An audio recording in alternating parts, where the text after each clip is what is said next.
Good morning. For the past 3 years, we've been highlighting the topic of legislative advocacy on Legislative Matters Now. Every month, we featured a guest speaker who talked about an important piece of legislation and how important it is for the advocates we serve, as well as feature an Advocate in Action segment that had self-advocates talking about how they're using their self-advocacy skills in a positive light in their lives and in their communities. Now, we have had a lot of guests during our 3 years of the show, but it's time to shift gears and offer a variety of topics that will benefit you, the advocate. Welcome to Disability Matters. In case you don't know me, I'm Morgan Spicer, the Self-Advocate Coordinator with People First of West Virginia, and I've been a member of People First for many years. I've learned over the years the importance of self-advocacy and how much of an impact it makes to have your story out there. Disability Matters is designed to cover a wide range of topics that will inform you, inspire you, and encourage you to strengthen your advocacy journey. We'll do this by offering a variety of guests as well as interviews with advocates around the state. It's not just legislative advocacy, it's so much more. This month, for our first episode, we'll be covering the importance of being on a local board or committee in your community. To do this, we will be speaking with Dave Roberts, Program Chairman for the Lions Club chapter in Parkersburg. Let's get to that interview now. Thank you, Dave, for joining us today. Tell us a little bit about yourself. Well, I've been in Parkersburg my whole life, and my history goes that I started working when I was 12 to deliver newspapers and cutting grass, and I went through high school, and I went Parkersburg, WVU Parkersburg, and I've been from in the car sales for 6 years, and I've been an insurance agent since 1986. But along my journey, I've served on a lot of different boards here in the Parkersburg area. Perfect. And that's what we're going to be talking about today is we encourage our advocates to join a board or committee, but maybe some don't understand what the responsibilities are, what all you have to do. So we're going to ask some questions here about that. So first, what are the responsibilities of a board or committee member? Well, I think that one is if you agree to participate, that you actually attend the meetings and participate. Sometimes when you talk about an organization, particularly a nonprofit, and you have other board members, you want to add some of your talent and some of your experiences, and hopefully you'll come up when decisions are made that are better decisions because you were there, not that there's one person on the board that makes all the decisions and you're just looking for a rubber stamp. There are boards like that. They don't want board members that have an opinion, but you need to be able to listen and to be able to participate and offer a recommendation. Doesn't mean you're always right, but it's when you say a group effort, it's really a group effort. Yeah, you want people on a committee that's going to benefit and do the work, not someone that's just going to sit back and let everybody else run it for them. Yes, there's a world of people who just want to serve on a board so that someday they'll say they were a board member of this organization or that organization. Sometimes board members are people that are usually asked to serve, that it's not necessarily one where you go out and seek, hey, I want to be on your board. No, it says, no, you're someone that we think could contribute and add something. We'd like to have you serve, and with some proper vetting, you wind up on a board because you might have something to add. Okay, and you've been on some boards and committees, right? Yes, several. Which could you talk about that a little bit? Well, yes, and I never really sought to be on a committee or to be anything. I think one of the first committees and boards I was on was when my children were in school. I was in PTA, and it seems kind of silly, but PTA. I was served as secretary treasurer and then vice president and then served as president. I'm a firm believer that people who serve on boards or whatever, they take a tour of duty, but don't. There are some positions where no one else wants to be president, so they wind up with someone that stays too long. But I've been, a church council, and I was a member of the Life Underwriters Training Council, and served through all the chairs and the president. 1991, I've been on the Parkersburg Arts Center when they were or acquiring the new facility at 8th and Market Street. I was on the board for 8 or 9 years and served and everything. I was not president, but I've been vice president and a board member. Of course, the Lions Club, I've been a lifelong member since the early 80s as the Lions Club, and I've served in all the positions. In fact, right now I'm currently a district governor-elect for District 29L in West Virginia, but that includes having a district and a multiple district board of directors, and I've been on numerous other boards and positions. Wow, sounds like you've done a lot of work and a lot of time's gone into that. Yeah, I think the probably one of the, I'm not going to say, probably one of my favorite is for 9 years I was with West Virginia University of Parkersburg Foundation, and I served through the chairs there as vice president, and then served as president not once or for 2 years, but actually 3 years. During that time, we acquired the Oakland, the house up beside Wharton's from James McNeil Stevenson, and helped through the decisions made to acquire that property and restore it and everything.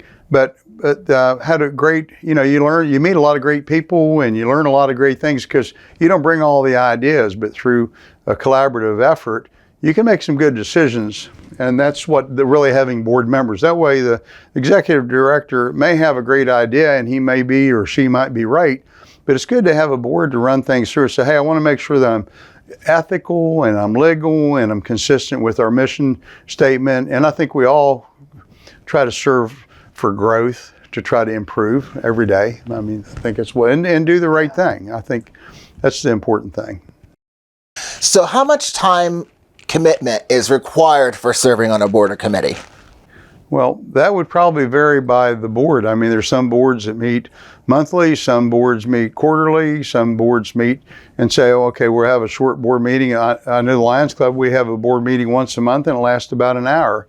Other than that, there's not a lot of commitment. There are other boards where you have working board members, which not only do they attend the board meetings, but they also kind of hang around the facility and the organization and maybe contribute other things. That can be good and it can also be bad. Some boards are there basically to help with good decision and management of a business, where other ones, they need workers to fundraise and whatnot. So what qualities and skills are necessary to be an effective board or committee member? Well, first of all, you need to be honest. You need to be able to listen and not jump to conclusions too quickly and hear out, because you have your time to speak or say or think. And sometimes things need to be, when I say tabled, they need to be like, okay, this is not a decision that we need to make today. So to make the wrong decision, sometimes it's better to do the research and come back with the best answer. Sometimes, and the one thing I'll say about being boards, some boards I've been on, there wasn't like a vote, like a 5-4 vote. Generally what would happen, it would be like by consensus. You discuss an issue, a question, and it wouldn't actually be a vote. I said, are we all in one accord? Are we in agreement? And the answer would be yes, without having I vote yes, you vote no. Certainly sometimes someone who has a different opinion can challenge a vote. That happens, but most boards that are healthy do work together, and you don't have a lot of dissension. You don't have a lot of different, not different attitudes, but you're all working for the same goal. So what are some challenges that board or committee members typically face?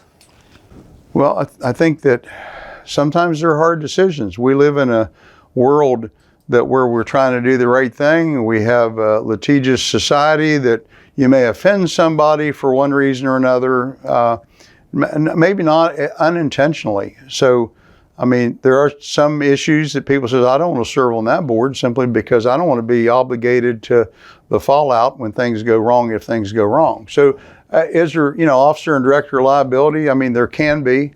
Oftentimes on board, when you have around money, there's sometimes money issues. And and a disagreement or whatever, how do you spend the money? The director oftentimes makes recommendation, but the board has to say, yes, I think this is good, or no, we need to do that. Some people get in a hurry when sometimes patience, and it's okay sometimes not to be in such a big hurry. Yes. So how do board or committee members work together to achieve their goals? Well, in some of the boards I've been on, where actually, as a board member, sometimes there'll be a committee appointed, maybe 2 or 3 people, or some people maybe do research, come back with recommendation or proposals. That's good. And again, I think when you got good board members, they have to at least buy in that they understand the mission and have some agreement up front. Hey, I'm on board with what you want to do. Well, there are occasionally you find someone just has a completely different idea or picture of what it is that you do. And sometimes, I'm not saying that's always bad. Sometimes someone will say, "Hey, you're doing this, but you know what? You could be better if you did this." Yes, to be open to that constructive criticism. Yeah, I think that would be another good point is to be open. I know that in the boards I didn't come in with any really predetermined agenda with any of them. In fact, if you have people who have agendas, they're probably not the board members you want. Yeah, you want to make sure, and that's something that I've always learned, is that you want everyone to work together towards that goal. You want everybody to be agreeing with what you are doing, but if they have opinions or concerns, they can bring that up to the vice and the president in their spare time. Yeah, you hit the nail on the head, because I think that gets back to communication, so that people in all facets, both on when you say the management director side versus the board side, that there's some understanding that the board understands what the mission is and what the objective is. Sometimes if you don't know the objective, you can make a lot of decisions, but if you really knew the end game, you would do some things different. So what are some benefits of serving on a board or committee? I think probably the number one is you do make some friends.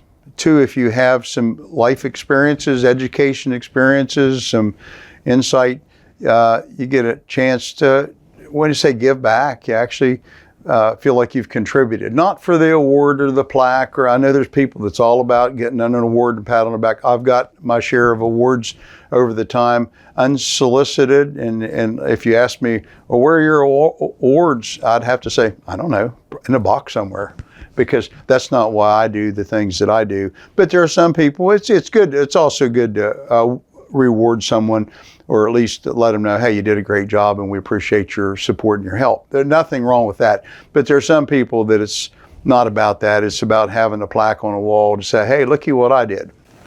Yeah.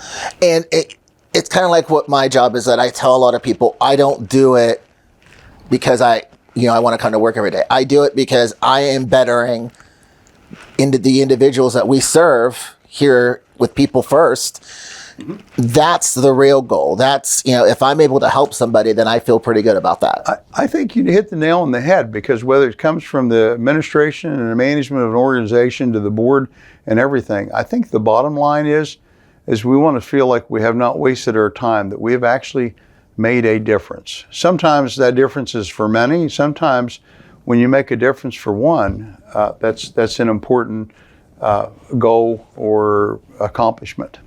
How do board or committee members make those important decisions? Well, first of all, it helps if you have a board and that you have an agenda for a meeting, so that you don't get what I call a surprise attack. Hey, there's somebody who wants you to hurry up and vote on something because maybe there's maybe it's not the best decision to be made. So I think that, that makes a difference, that you have an agenda and that you go through it, and that you are I think everybody has to have a little flexibility built in. When one individual is too rigid and too unbending, I'm not going to say you don't want to stand your ground when you firmly believe something, but in this world we live in, you got to have a little give and take. Otherwise, you're not going to be successful in anything you do. It's kind of like with the both sides of the story thing. Absolutely. One person supports it, but someone else doesn't. But you want to hear that. Why don't you? Because then maybe that gives you a little bit to think about. I think it makes better decisions. Sometimes, I mean, I've been in meetings where someone has disagreed, and it was a valid disagreement.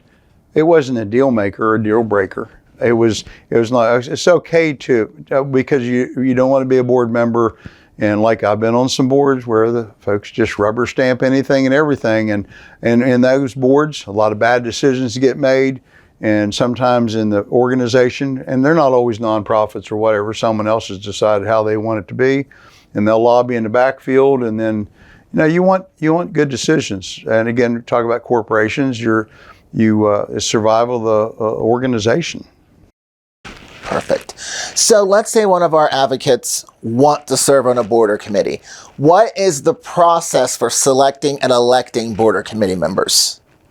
Well, I do think that they should be invited by the board, and I do believe that it's best if you, when I say vet, before someone is selected a board. I know that when I was on the board of West Virginia University Parkersburg Foundation, they come to me and ask me about what I would consider possibly serving on the board. And then when I said, after some thought, it wasn't like, oh yes, I'll do that. No, they said, think about it, and we'll touch bases with you. And when I did, they said, well, we want you to meet with we had one of the other senior board members had a conversation about what they did, how they did it, and not that there was, had to be some agreement. And then I met the director, and was a couple of interviews, because they just didn't say, hey, you want to be a board member, come on board. It's not quite like PTA. Because you're looking for good people. And good people doesn't necessarily mean that you're smarter than someone else or you're a professional. On good boards, they'll have a cross-section of people. It's good to have professionals. It's good to have business owners. It's good to have successful people. It's good for people who are willing to work hard and people with some people skills. And there is a reward. Again, we talked about that a minute ago. Reward to being a board member is, you do make some friends, but you also have something to add. It's like giving back. And you all are working towards a common goal, and together with that combined teamwork, you're going to help push that out into your community. Yeah, I think in the case of your organization, that you need to have community goodwill, that you are serving a need, making a difference for some. We all want to make a difference for everything and everybody, but sometimes, I had a story I used to tell about starfish in the sea where, writer and poet goes to his seaside home to write on a Saturday, and there'd been a storm. And when he looked out the balcony at the ocean, the beach was empty except for one gentleman was out at the water's edge, and it looked like he was dancing. And after a little while, the writer and poet looks again, and he sees that this fellow's still out there dancing. And again, he says, I must go check out and find out what this is all about. So the guy leaves his condo and goes down to the beach and goes to the gentleman, and he says, I'm up here, writing and everything. I noticed that looks like you're dancing or having fun or something. He said, oh, no. He said, there's been a storm, and there's all these starfish washed up, and the sun's starting to come out, and I'm putting them back in the ocean because they'll die if they don't. And the writer and poet says, well, there must be hundreds and hundreds of starfish, as the young fella reaches down and picks one up and gives it a toss and says, but I made a difference for that one. So sometimes we're too big a hurry to help everybody, but sometimes as significant as we've made a difference for that one. And I think that's the bottom line. I think we just want to make a difference. Yeah, that's the most important part of it, is as long as if you make that, if you do the job, if you help individuals, and you help them, like maybe someone's looking for like a community resource and you help them out. Mm-hmm. You're doing your job. I mean, at the end of the day, you're helping that individual live their life, and in exchange, I mean, that's a good feeling. Mm-hmm. Absolutely. What are some best practices for board or committee members to ensure the success of the organization they serve? I'm not exactly sure what you mean by best practices, but I know that organizations that are incorporated, and like Lions Club and even the Art Center and the other organizations, the board needs to have regular meetings. You want board members to participate. If you ask them to serve on the board and they've said yes and they've been vetted and everything, we all have people who have titles and they're placeholders, but they're never available. I think you want people available. And I think the listening part, and I'm not going to say I'm the best listener in the world because there's times when I'm probably not, but you want a board that's open to the discussion, and sometimes decisions are easy. And it's, when you say, no, I just want to make sure we're going in the right direction, and everyone's going to say yes, and we're going to go on. And there's times says no, but someone may raise a question on something that's valid, and we're glad that they were on the board, that they raised the question, because it helped keep you from making the wrong decision or a decision that maybe its time really hadn't come. So. Yeah, and if you're on this board, per se, I'm on the board for our bicycle committee for the city of Parkersburg. Mm-hmm. If that is something you're passionate about and you join that because I say, hey, I'm passionate about bicycle safety, then when you go and join, you need to make sure that's your focus. Exactly. I think that, and that gets back to some people would have an interest in the organization and the work you do. And I'm not saying they wouldn't make a good board member, but that's sometimes you want people that support your cause. That's not a bad thing, but you also want people that are a little bit flexible versus someone who's inflexible. There are some people that are not good board members, and they usually cause problem. Not a lot, but that is occurred. And then there are some where the board members, you just have placeholders, so they don't really make any decisions. They pretty well rubber stamp. I don't. The boards I've served on, I don't like boards where things are just rubber stamped. There needs to be some discussion for good talk about furthering the cause and furthering the organization. So. Perfect. Well, thank you so much for joining us today. It's been an honor to speak with you. Thank you. Thank you. Thank you. Thanks so much, Dave, for joining us. If you have a topic you want covered on a future episode of Disability Matters, you're welcome to get a hold of me. You can call the ARC at 304-422-3151, extension 129, or you can email me at morgan.spicer@thearcmov.org. I'm in my office on Mondays, Wednesdays, and Fridays from 3 o'clock p.m. to 4:30 p.m., and Tuesdays and Thursdays from 8:30 a.m. to 4:30 p.m. If I don't answer, please leave a message and I will do my best to reply promptly. That's going to do it for this episode of Disability Matters. Thank you, Dave Roberts, Program Chairman for the Lions Club chapter in Parkersburg, for joining us on our first episode. Join us next time for another episode of Disability Matters, where we're advocating, educating, and celebrating the potential within you. See you next time.